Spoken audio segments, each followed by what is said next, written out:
He came back from paternity leave from his first child. Company fired him. Now that security is no longer being fulfilled. What used to be considered risky was investing in real estate and starting up side hustles and buying businesses. But now I would say it's actually riskier to only have corporate as your singular source of income. 3 years, you can be financially free with intention. That's just the investment that you must make. So there's this thing called live your dash. So it's like you have your birth date and you have your death date. And there's a dash in between on the tombstone. And like, that's your entire life. Ladies and gentlemen, I'm here with one of my good friends, traveled all over the world together. This is a Growth House Action Academy exclusive. A collab, if you will. Yes. Man, I'm excited, bro. First of all, welcome to Scottsdale. I know I haven't been able to hang out too much.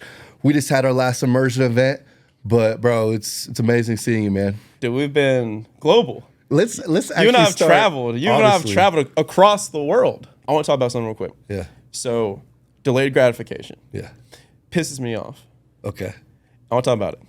It's because at what point do you allow yourself to enjoy what you've built? So, I'm all for delayed gratification. I think, but if you're living the entirety of your life working today in the pursuit for a tomorrow, what are the rules for that tomorrow to be realized? From my point of view, it depends on where you're at. For me, I was delayed gratification 1,000%. I was living off of $46,000 a year through my sales job up until I hit financial freedom. Once I hit financial freedom, then that conversation switched. Then it was like, okay, now I can not have to have this total crazy delayed gratification. I can go have some fun. But I think for people starting off, especially those people like us that were in corporate and they have the aspirations to have that time freedom, financial freedom, I think the delayed gratification is necessary.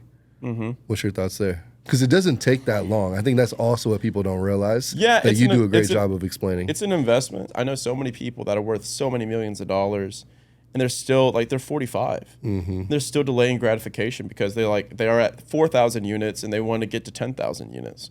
I'm like, okay. I think that's a different topic. I mean, yeah, but it's the same symptom. It's the same disease. It's the same thing. So I'm like, here's my jam with it. There is no there to get to. So it's the getting to the there that is the life. The journey. So there's this thing called live your dash. So it's like you have your birth date and you have your death date, and there's a dash in between on the tombstone. And like, that's your entire life. It's the fucking dash. Crazy, huh, if you think about it like that. On the tombstone. That dash represents every decision, interaction, idea, thought, and belief that was you. That dash. And I'm like, dude, I don't even know if I'll make it to 40. We're not guaranteed that. So I'm like, how can I mix investing for tomorrow with enjoying today? And there are so many people that have bigger portfolios than me. They have more cash flow than me. They have more experience than me. But I think that I'll look back on the way that I live my life 20 years from now, 40 years from now, God willing, and I'll say, I think I did it right. Because I do like a 75-25 split right now, to where it's 75% really, really hard work, 25% really, really, really hard play. AKA your vacations? Yeah. So, I mean, I call it earn your summer. So earn your summer is, set a big vacation, set a big reward, set a big thing with your family that's so big and obnoxious and expensive that you're like, okay, cool. Now I've got 6 months to set goals that would warrant this reward. And I've reverse goal set. And I've done it for 4 years, and I do the biggest, hairiest goals. And I hit them every single time because I'm like, dude, I got to hit that goal, for this kind of reward. And it sounds counterintuitive, but it works for me. And I think the answer is seasons. So season 1 of your life is you are signing on a dotted line that you are willing to, just like in college, invest 4 years for a degree. You're willing to invest 2 years of grind to unlock the remaining 40 to 60 years of your life. So you are investing that 2 years of grind, and I did that. And that was for sure delayed gratification. And today, let me explain that I still don't blow all my money. I still save the vast majority of my money, but it's just now I'm like, we talk about rainy day funds. Why don't we talk about a sunny day fund? Yeah, I like that. Like, why ain't nobody talking about that? Why don't we take a percentage of our income and save it for all the worst case scenarios that will happen? Why are we not also taking a percentage of our income and we're like, I'm going to spend this on the most useless, nonsense, bullshit, fun things that are just going to give me an ROH, a return on happiness. And so I think that's what I'm going to do in the future. I'm going to experiment with that next year. I think I'm going to take 10% of my income, and I'm like, whatever that may be, you know, maybe it's 100,000, maybe it's 1 million. And it's like, okay, cool. I'm just going to spend this on stupid things that are fun, or like at least an idea of fun, and then do that. So I think maybe a percentage-based allocation is the answer. Yeah. For your time and for your resources. But I just don't see, I don't know, man. Also, some people, I think for us, for sure, our work is also fun. Like, our grind is fun. And if we're with the right people and the right relationships, it makes it even more fun. Like, that should be the point. The point of life should not be to become a millionaire. The point of life should be to build your work to where you cannot distinguish it from play. But, constraints are required. There needs to be some bumpers. There needs to be guardrails.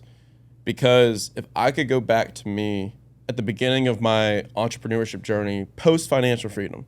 So a lot of this conversation, ladies and gentlemen, is like post-financial freedom. So like you do it because you're only 2 or 3 years away. Yeah. Like I did it, Jesse did it in 2 different ways. And we still did it 2 years-ish. Took me really 10 months once I started investing in real estate. Yeah, exactly. So yeah, from the beginning, for me, it was like 2 years and some change. Yeah, about 3 and Yeah, I'd say 2 to 3 years from scratch, from zero, even for people in debt. 3 years, you can be financially free with intention. That's just the investment that you must make. But that's like after that, man, it's really, I wish that I could have said, or I would have said, I want to build my company and I'm only going to work 4 days a week. And like you build the container. Because if you just say, I'm going to go build this company. We're working and you're working your play. Yeah, bro. I'm still today anxious when it's a Saturday or a Sunday. And I'm like, wait, I can't work right now. Like, or I'm with someone. I'm like, yo, like, I want to go like work. There's really nothing for me to work on. And if I just like condense that into 4 days, I'm like, I can only work these 4 days. Nothing else exists outside of these 4 days. This is my work hours.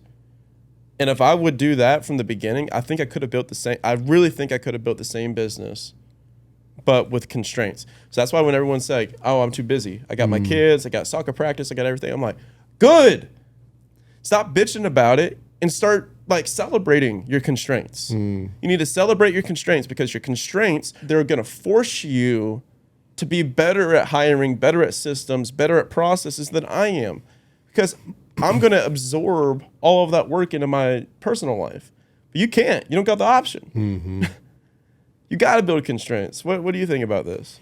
You're working on the same thing as I am. Yeah, it's so true. I mean, I always think of the single moms out there that are, you know, got so much going on and somehow they're able to do it. I'm like, all right, why is it taking me 7 days to do what they could do in 3 days that are all broken up and they got kids crying everywhere? Like, it's so impressive. It's Parkinson's law.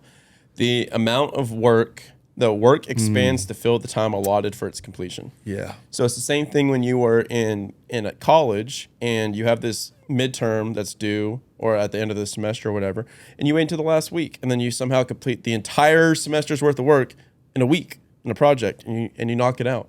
It's the same thing. When you just give yourself a certain time window and say like, hey, this is what I'm doing by this time. Like, so it's the same thing with financial freedom. Like if people just took their goals and they just put a more aggressive timeline to it. Yeah. I call it directional, sequential, tactical clarity. Bro, like the biggest thing that changed my life was not my goal of financial freedom. It was my goal of financial freedom shrunk down to how do I do it in 6 months? Just that. Yeah. And I started thinking of things different because I was like, the strategies I'm doing today won't build that. So if you give, it's like ChatGPT. It doesn't matter what ChatGPT is. It matters about the questions that you're asking it.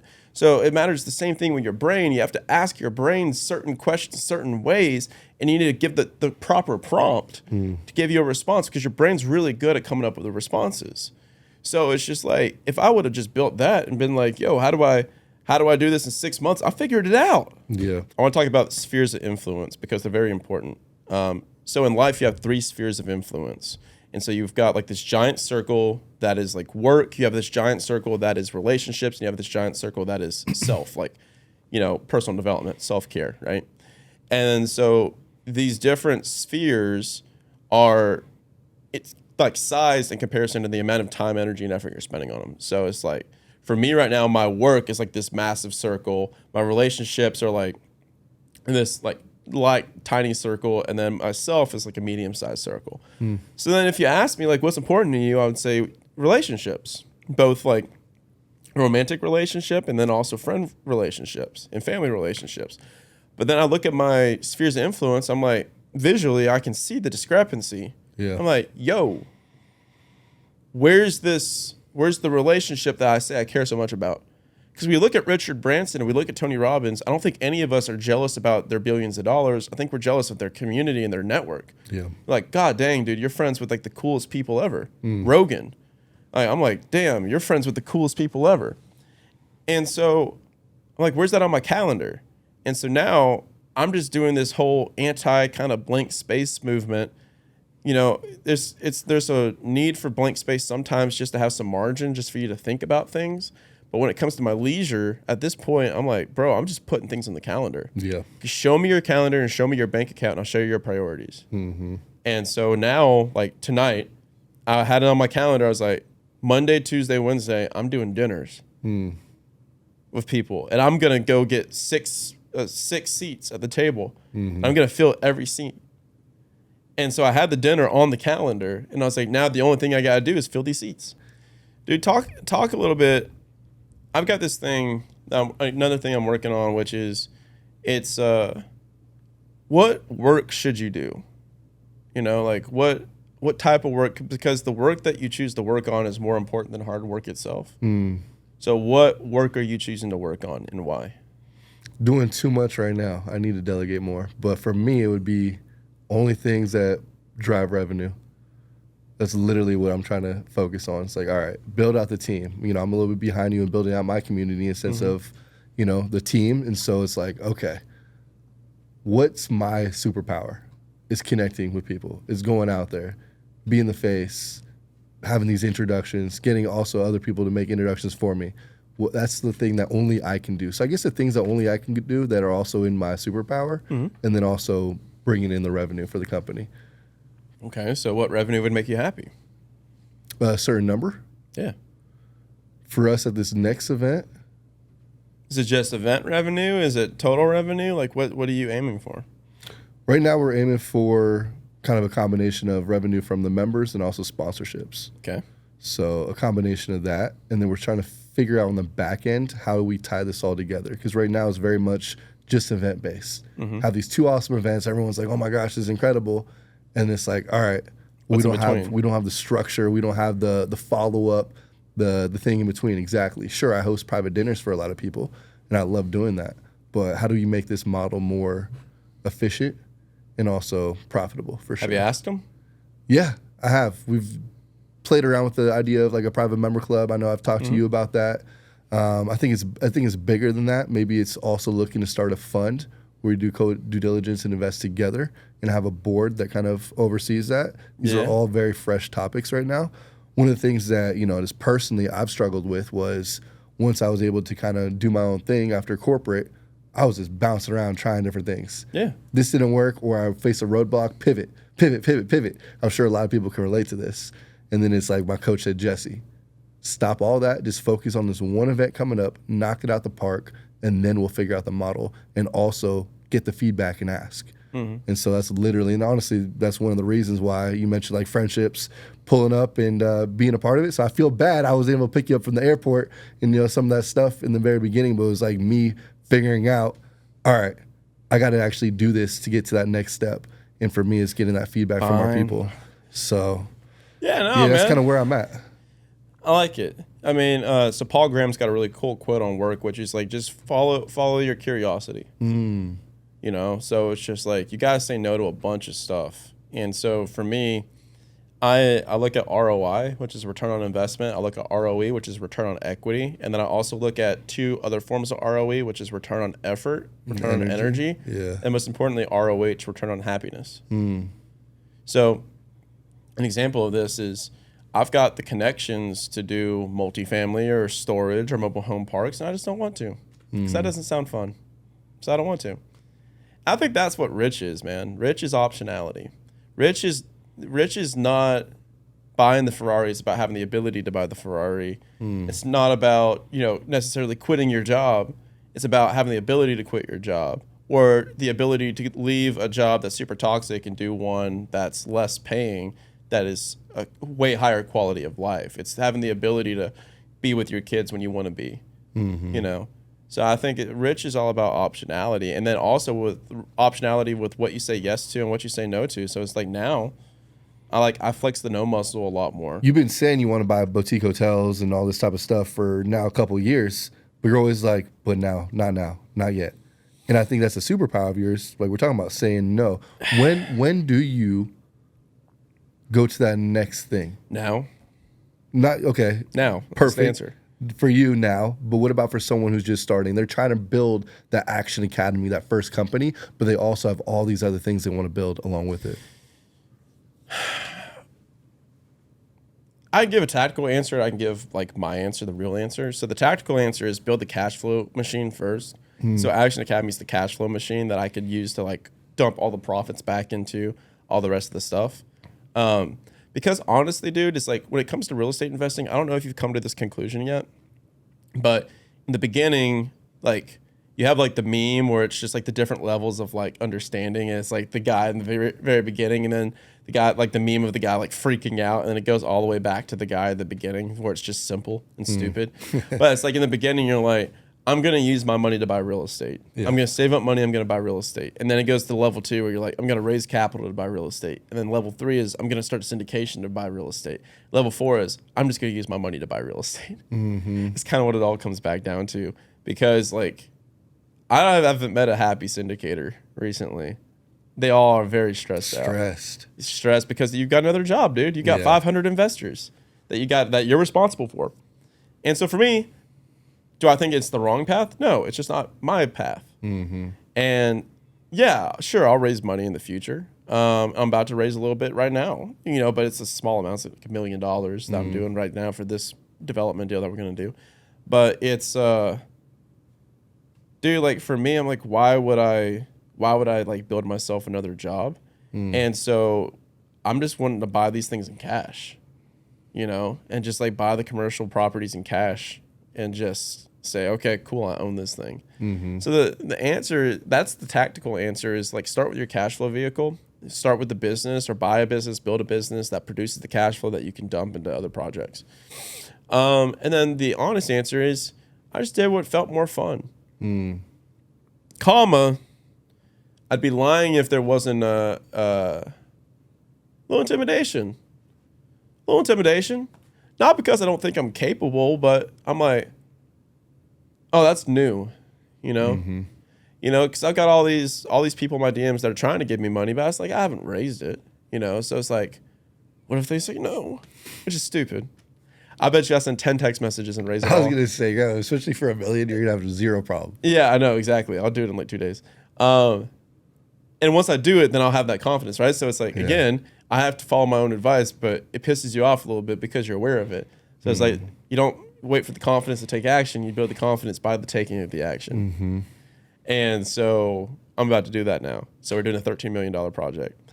So that'll be cool. But tell me about some of the wins of Action Academy, because behind the scenes, me being like, you know, in the circle, every single day there's like closing on deals. Yeah. But I would love to hear some of like the highlights or some of the coolest examples of some of Action Academy wins. Yeah. I mean, we're aiming for 500 million in acquisition this year. That's crazy. $500 million. That's so dope. So, I mean, works.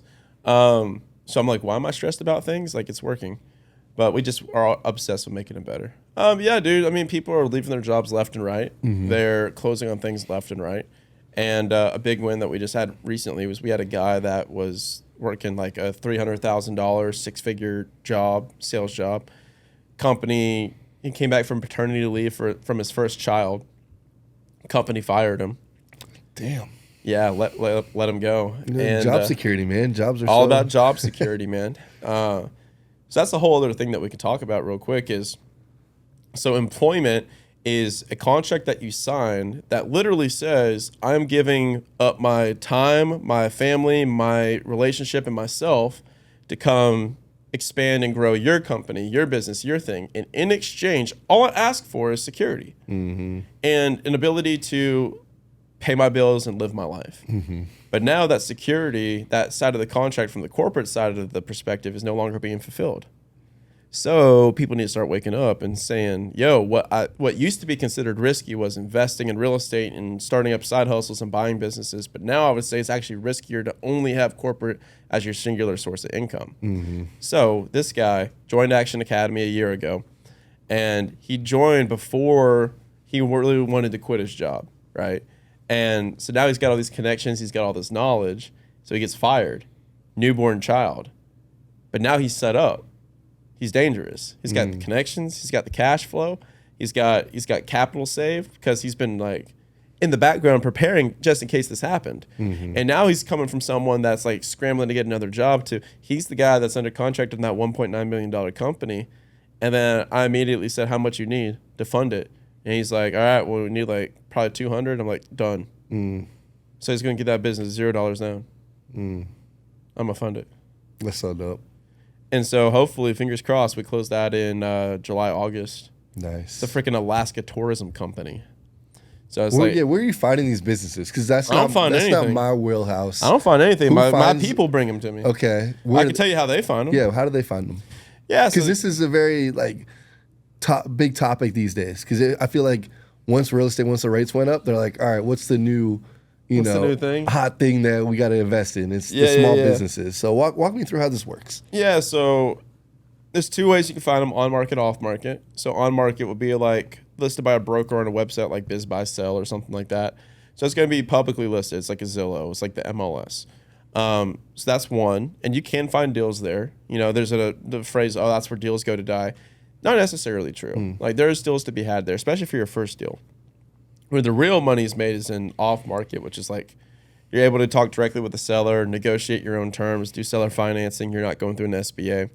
And that's got a lot more risk, but a lot more reward because, the benefit of having something on market on like a Biz Buy Sell is the broker has already done like a lot of diligence on it. It's already vetted it. Yeah, and like they've already like went through it because a broker's not going to list a business that's an absolute piece of crap. Like a broker is going to set the price.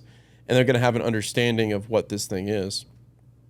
So yeah, and it's going to be an SBA, so then the SBA is going to underwrite it. So if you're underwriting this business, you have like 8 eyeballs underwriting this thing by the time you're finished. Probably like more like 80, honestly, through the SBA. So how do you find directly through the sellers? Yeah, I mean, so dude, there's kind of an infinite amount of ways. You can do Facebook. There's a lot of for sale by owner. We do that. You can do direct mail. You can do cold calls. You can do door knocking. Kind of same as real estate. But for me, I think 80% of it would be through network and like relationships and just like saying, hey, like who's selling, and just talking about what you're looking to buy. And somebody will give you somebody that they're friends with that's like thinking about selling. Or going on these Facebook groups, a lot of for sale by owner. And then like they're like, oh yeah, I'm wanting to sell mine. Let's connect. So it's a lot of networking, a lot of connection. Not as much like cold mail or stuff like that or cold emails, but yeah, I mean, that's what I would say. Or brokers. I'd be reaching out to brokers 24/7. Yeah, the best stuff is to get a pocket listing from a broker. So a broker's like, yo, I've got this business that just came across my desk. It's perfect for you. Before I list it, like I want to give it to you. Like that's the best one. So when it comes to outreach from like a goal perspective, like you want to have like half of your time or more spent like with those brokers saying, hey, here's what I want every single week.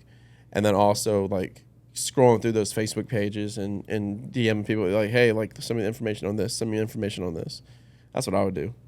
Top 3 industries or types of businesses that you guys look to buy? I like service companies. I like companies that have been around for 3+ years. And I like companies that I can explain on the back of a napkin. Simple. Yeah, dude. I mean, I've got a gym. We've got 2 kitchen hood cleaning companies. How are those doing? Because I remember you've had one for a while. Profitable? Yeah. Yeah. I'm passive, dude. Yeah. I mean, that's pure passive. Like I couldn't tell you. I know that I wake up in the morning and I get my checks every month. Big old checks, man. It's fun. Pure passive income. Yeah, so they're crushing that. I guess it's profitable, man. They're ripping.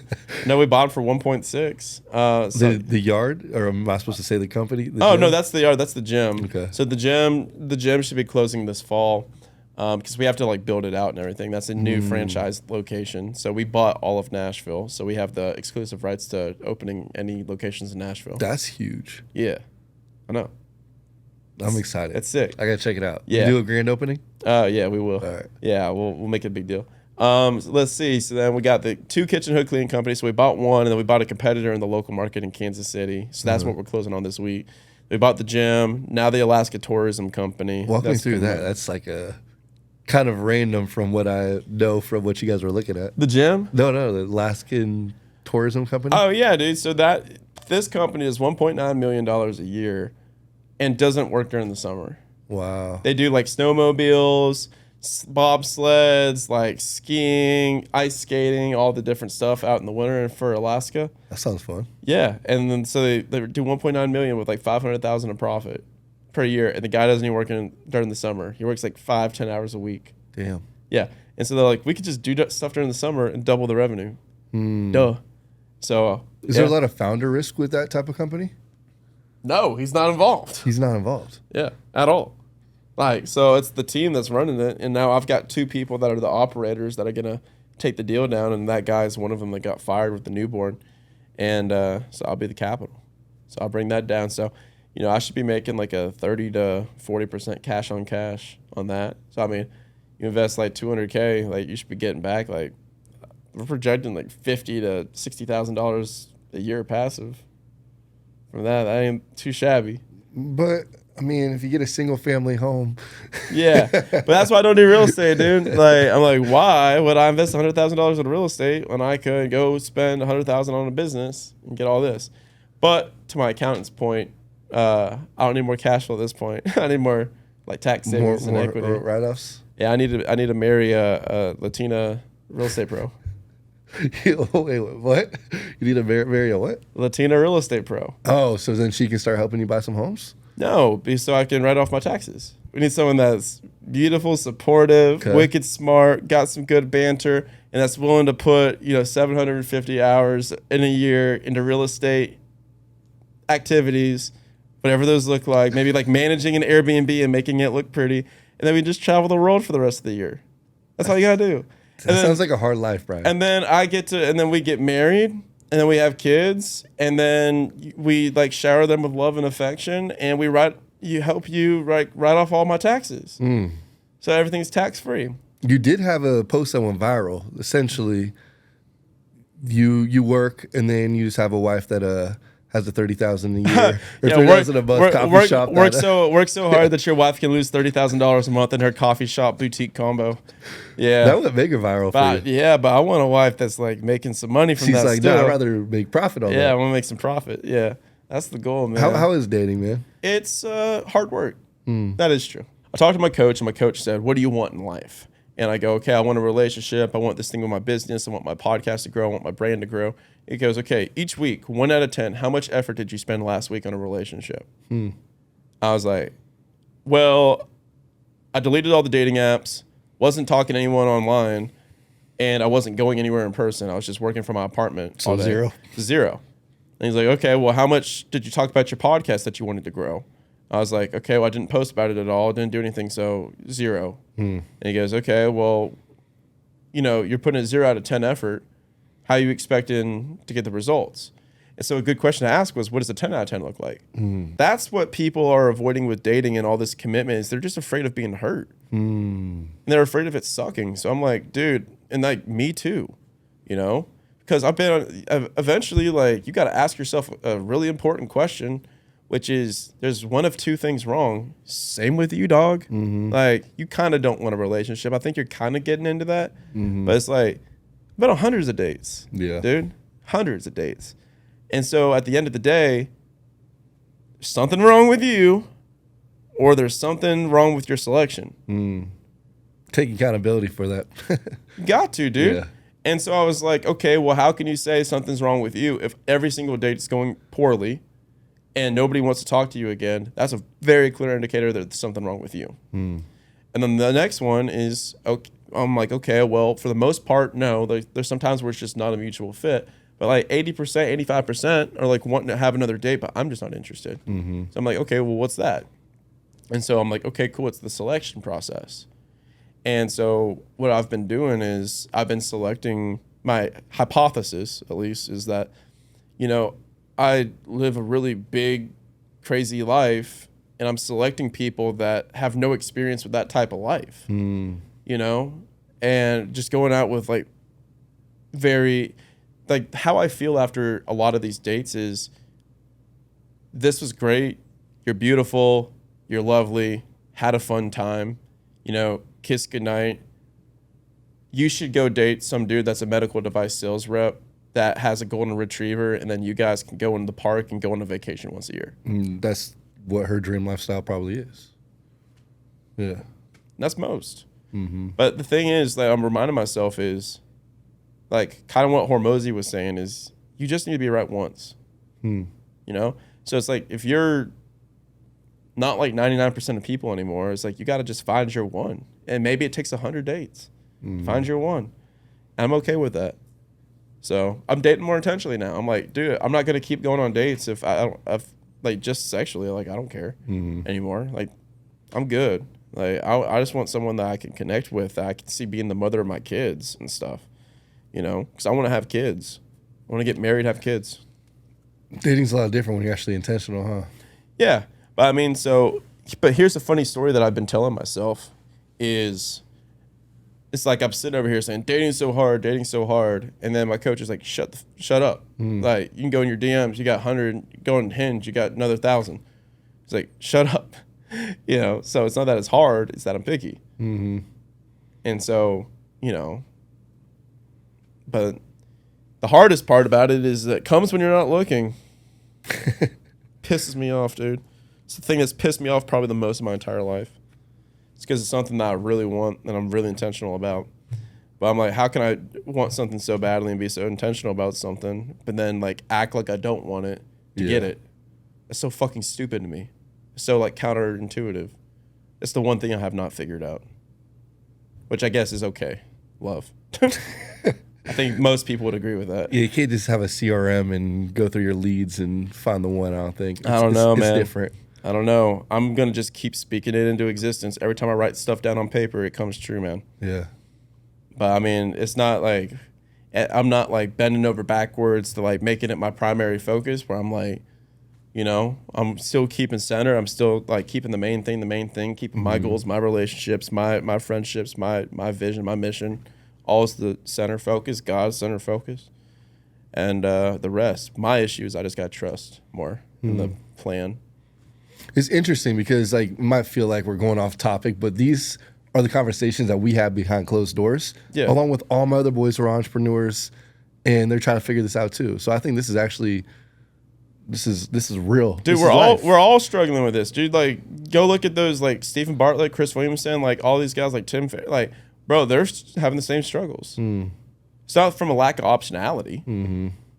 It's easier to get a date. It's harder to get a connection. It's the game. But again, you got to be right once. Do you think putting yourself in certain environments, like, for example, like church or, certain for us, personal development conferences, Yes, or I yes, think that yes. is actually Yes. a cheat So code. what we're doing now is I'm like, where's my wife hang out? Mm-hmm. So stupid simple. Yeah. Where's my wife hang out? I'm like, yo, she's probably doing berries, hot yoga. She's got like a Come on now. workout class in the morning, so I've been doing some hot yoga, like You kind of like. finally got to the hot yoga. keeping my- I've been trying to put you on. I've been bro. doing it. All right, good. I've been doing it in the background. I just don't talk about it. Okay. It's not like a hot yoga public persona, an ambassador, if you will, a bendy ambassador. No, But but that's the spot you go to. yeah, huh? What? Black Swan. Hey, shout Yeah, out. yeah, but so, I'm like, okay, where's she going? I'm like, okay, what's she like? What restaurant is she going to? Like, what clubs is she going to? What like cocktail bars is she going to? Like, there's only a handful in Austin. Then again, like, dude, there's a whole world out there, right? So I'm like, what events would she attend? She going to salsa classes, salsa lessons. So I think the ultimate answer is just increasing your IRL surface area, so in real life surface area. So I'm just getting out and just doing these events and just keeping my head on a swivel. So like personally, if I were to like be a gambling man, I would say that I meet my wife somewhere traveling, and then I'm like in Rio or I'm in Yacht Week in Croatia, and I meet someone and they're like traveling with me and they're doing the same stuff as me. They can go travel like I can. Yeah. That's the big thing. It's like, dude, I was like talking to this one woman and it's just like, okay, cool. Like we vibe, but I'm going to Europe this summer and I want to go to Japan in October and you can't come. So what are we doing here? I'm just going to disappear for 2 months. I don't want to stop traveling. Yeah. I find so much more success meeting amazing people and potential relationships when it's in person. Yeah. 'Cause then So you I get mean, the yeah, immediate- just you go get to the your immediate events. vibe. But another thing is, like, I need to stop working from my office all the time. Like, I got to get out. So like here, it's like I'm going to the hotels. I'm working from the hotels. I'm working from the areas. Like where are the like, dude, hot people are easy to find. They all congregate with other hot people. They all hang out together. Like, there's only a few hot spots each city. Like, just go be there. Yeah. All the time. So, in closing, what are some lessons that you've taken away from the trips? Doing it and trusting that you have the systems in place so you can live the lifestyle that, I think we both, that's the whole point of doing this whole financial freedom thing and quitting corporate was to be able to do it. So, New is scary, dude. New is scary. 100%. That's why I haven't been doing the hotels, because it's new. I'm like, oh, well, how much effort is this going to take? Like, 'cause that's my thing I'm most scared of is, am I going to do something that's going to be another job for me? How am I going to enjoy this? But you just got to do it. And, it's like doing the 2-week vacation test. Yeah, I love that. Where you're out and you got to see what breaks. You got to let it break. Exactly. Be like, okay, I need to fix that system.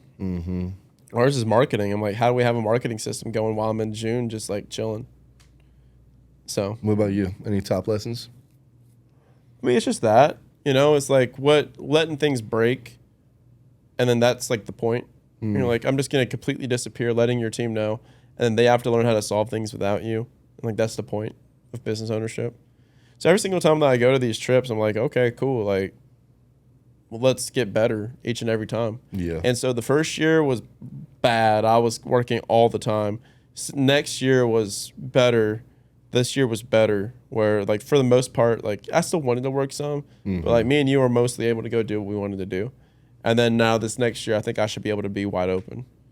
And I'm on probably that year too, where last year I was kind of like in between figuring out where I wanted to take my business. So yeah, and I was kind of just available and free. I didn't really have much work to do. Yeah. And so now that I have more of a game plan and next events coming up and building this thing out more, it's going to be interesting. I'm excited to see how do I time block, because that's one thing I've learned. Like, it is more difficult to travel and also work and setting it up.